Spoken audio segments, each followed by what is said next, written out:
మౌనం మాట్లాడుతుందా?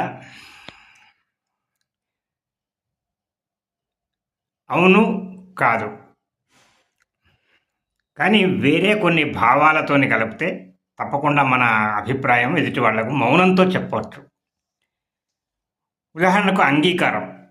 ఎట్లా ఎదుటి వాళ్ళలో మనం ఎవరైనా చెప్పినప్పుడు ఉత్సాహం, సంతోషాన్ని చూపిస్తే మనం అంగీకరించినట్టు. మాట్లాడకున్నా పర్వాలేదు.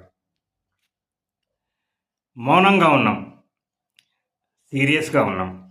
ఏమని చెప్తున్నాం? నేను ఒప్పుకోను, ఇది కరెక్ట్ కాదు అని చెప్తున్నాను.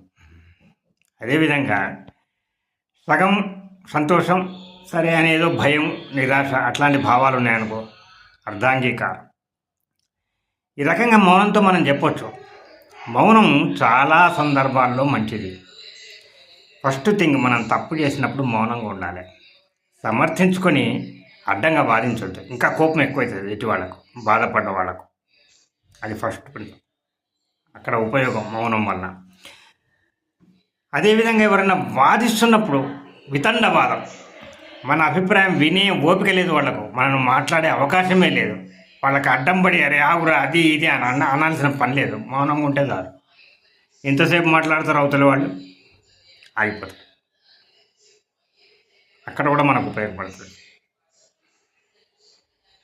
తర్వాత మనకు అవసరం లేని విషయాలు జరుగుతుంటాయి మన ముందర, మనం మౌనంగా ఉంటే మంచిది. మనం ఏం చేయలేనిది మనం చెప్తే ఎవరు వినరు, అటువంటి పరిస్థితుల్లో మాట్లాడవద్దు, మౌనంగా ఉండాలి.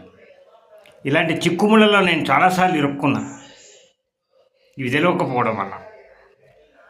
మౌనం వల్ల మనకు మనశ్శాంతి కలుగుతుంది, ఆలోచన శక్తి పెరుగుతుంది. ఈ సందర్భంలో మనం ఎట్లా చేస్తే బాగుంటుంది అనే పరిష్కారం వైపు మనం ఆలోచిస్తాము. ఎదుటివాడికి ప్రతిచర్య చూపించాలని అరుస్తూ ఉంటే, వాదిస్తూ ఉంటే మనకేం తోచదు. చిలికి చిలికి గాలివానై సంబంధాలు చెడిపోతాయి. కాబట్టి మౌనం చాలా మంచిది. మౌనం గొప్ప భాష. ఉంటాను. శుభమస్తు.